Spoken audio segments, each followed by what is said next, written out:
This video is addressing restart play through all levels of Noblesville United, starting with our 4v4 U6 division. When the ball goes out of the end line or goal line, we're going to start play with a goal kick. And at the 4v4 level, this is going to look like the ball being placed either side of the goal. And then we would like you to basically put your players into a diamond. So blue has the ball with one player up high and then three players back. We would also like the defending team to also put themselves in a diamond as well, with one player up high who can come in and put pressure on the ball, with then players filling in the space once the ball is kicked.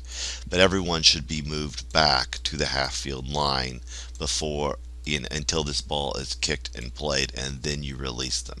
So as a coach on the field, which I believe I'm coaching here, you can kind of be like, hold up here, wait for a second until you basically release your team to then move up towards the ball, giving them a chance to get the ball and progress the ball up the field, and hopefully avoiding easy goals. Once this blue kicks it in, then we want the blue player to come onto the field and try to work themselves into a position to move up the field. Moving to our 5v5 division, which is U7 and U8, we now add a little bit of a box for a goalkeeper. So this will be our goalkeeper in this scenario, which maybe I could put the GK here to indicate that, and GK here. We want them to basically set up similarly where the goalkeeper has the ball at the edge of their little area, their little penalty area you might call it, and they can play the ball short with their other forwards out wide looking develop. And again, we are asking coaches not to put everybody on the line and have them sprint at it, but instead be in a position to basically say, hold red team, wait until this ball gets played. Oops, grab the whole little thing I made there. Until this gets played. Once it gets played, now it says, okay, now you're released to go, which you can see then starts to create the patterns of play for opportunities for balls to be passed and connected through the space without us having just a whole line of people running up the field. So now looking at the 7v7 setup for U10, we have added in the build-out line to the fields, and we're playing more of a standard field. Now technically, this ball can be placed all the way up to the top of the box on a goal kick, the penalty box area, but we're going to recommend you bring the ball back. We do paint a smaller box for you.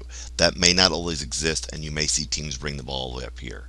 We recommend that you put the ball back here, and you set up have at least two backline players. In this case, we'll do center back, so 2 and 3.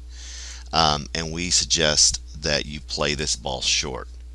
And again, we're asking the red team to stand behind the line, so that in this case we don't have coaches on the field, but only to put one person up high to put pressure, and that way everyone can start to work together to build together and then come up, and then otherwise fill in the players between the lines. So one player high, two players new midfield, and then your remainder 3 players maybe back here towards your own build-out line defensively.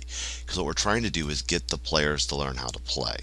I know it's a strategic advantage to be attacking high, but it's not going to long-term make those players better, because as they get older, players can just literally kick the ball over their heads or go around them quickly, and now they're way out of position. So we want to get them into a positionally sound position as quick as we can, as early as we can, by starting even down at the U6 level. Let's get back into a diamond. Let's move ourselves back so that we can play proper defense, and it builds throughout, so they know how to play team soccer, and we can help them for whatever's next for their soccer careers, whether that's going on to travel, staying with Noblesville United, and just enjoying their time here and playing smart soccer. And you as a coach is a big part of that. So this video hopefully shows you why we're doing what we're doing and what we want you to do for each of those goal kicks and restarts.